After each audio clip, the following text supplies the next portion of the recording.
हम लोकतंत्र की बात करते हैं तो भारत, अमेरिका और यूरोप जैसे देशों का नाम हमारे दिमाग में आता है, जहां लोगों के पास अपनी सरकार चुनने का अधिकार है।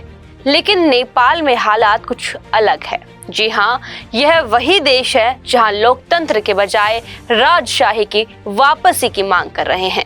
नमस्कार, आप देख रहे हैं जनता दरबार न्यूज और मैं हूं आपके साथ ज्योति राघव।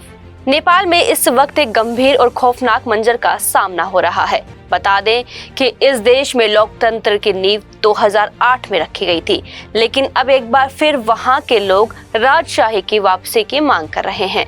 हाँ, आपने सही सुना, नेपाल में कुछ लोग लोकतंत्र को चुनौती देकर फिर से राजा की ताजपोशी चाहते हैं। नेपाल में इस वक्त राजधानी काठमांडू में हिंसा का जो तांडव मचा हुआ है, उसने पूरे देश को सकते में डाल दिया है। कर्फ्यू, पुलिस और सेना के इंतजाम के बावजूद प्रदर्शनकारियों का उग्र रूप थमने का नाम नहीं ले रहा है। सड़क पर उतरी सेना भी इस हिंसा को काबू करने में नाकाम हो रही है। अब तक पुलिस और प्रदर्शनकारियों के बीच झड़पों में 2 लोगों की जान चली गई है। वहीं 100 से ज्यादा लोग गिरफ्तार किए जा चुके हैं।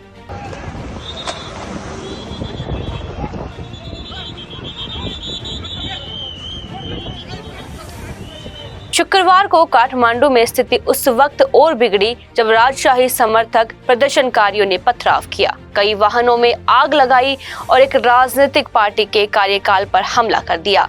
राजधानी के 3 कोने क्षेत्र में लूटपाट की घटनाओं ने हंगामे को और बढ़ा दिया। सुरक्षा कर्मियों और प्रदर्शनकारियों के बीच हिंसक संघर्ष में एक टीवी कैमरामैन समेत 2 लोग मारे गए, जिसके बाद सेना को मौके पर बुलाया गया और हिंसा का यह सिलसिला उस वक्त शुरू हुआ जब प्रदर्शनकारी राजशाही की बहाली और हिंदू राष्ट्र की मांग के साथ सड़कों पर उतरे थे।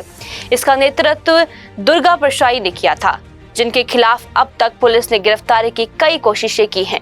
इस आंदोलन के पीछे पूर्व नरेश ज्ञानेंद्र शाह की अपील का बड़ा हाथ है, जिन्होंने लोकतंत्र दिवस पर राजशाही की वापसी की बात की थी। हालांकि काठमांडू के जिला प्रशासन ने शनिवार को कर्फ्यू हटा दिया है, क्योंकि स्थिति में कुछ कमी आई है। लेकिन सवाल अब भी बना हुआ है, क्या नेपाल फिर से उस अंधेरे दौर में लौटने जा रहा है जिससे लोकतंत्र की बहाली के साथ खत्म किया गया था? पूर्व प्रधानमंत्री पुष्पकमल दहल प्रचंड ने हिंसा प्रभावित इलाकों का दौरा किया और शांति की अपील की है। लेकिन सवाल यही उठता है कि जब तक राजशाही समर्थक और विरोधी दोनों के बीच मतभेद नहीं सुलझाते, क्या नेपाल फिर से शांति की ओर बढ़ पाएगा? क्या यह हिंसा नेपाल के भविष्य को आकार देगी? क्या शांति स्थापित हो पाएगी? समय ही बताएगा। लेकिन फिलहाल के लिए आप दीजिए इजाजत, फिर मिलते हैं एक नई खबर के साथ। तब तक के लिए देखते रहिए जनता दरबार न्यूज। नमस्कार।